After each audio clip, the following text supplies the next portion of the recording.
It's another day with another dollar. Cameraman, hebu rudi kinyumba kidogo waone. This is a metallic shed at a budget. Hii ni at a budget.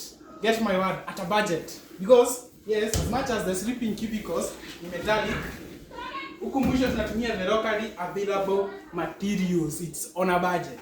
Pata hiyo. A lot of you want to be helped. Wasaidiwe, watengenezewe cow shed. I am here and I have a good team wenyewe wanajua kazi yao and we deliver. Nikisema we deliver. Number 1, mnanitisha quotation.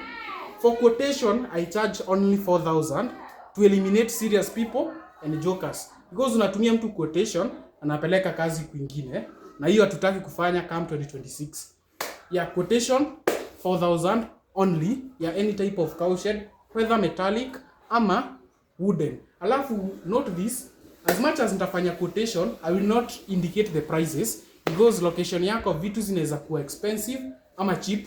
So as long as you are far away from me, I will just give you a quotation. You buy the materials, then I come up with the labor. Mimi unipatie pesa ya labor, I deliver the project. This is just a sample of a metallic shed at a budget or on a budget. We can do the whole metallic one and we can also do a wooden one depending on the capacity of cows unataka. Cameraman, hebu shuka tuonyeshe. Umeniuliza sana, hii ni PVC pipe ama waste pipe. Sababu ya kuweka hii because chuma ikireact na maji ni rust na hatutaki hiyo. Because ng'ombe akikojoa hapa na hii chuma iko direct hapa itapata rust. Na kuna kitu kingine someone commented na alifanya vizuri. Hebu kuja cameraman nionyeshe. This is a footpath. One, tumekimaliza kutengeneza shed yako, lazima nitaweka footpath. Because hygiene is key, na tutaki mtu akuletee magonjwa ama magonjwa itoke elsewhere. We must be disinfecting our feet tukiingia kwa shed.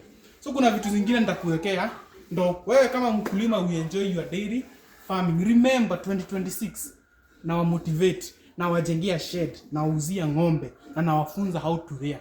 Patieni kazi muone nikideliver. It's another day with another dollar.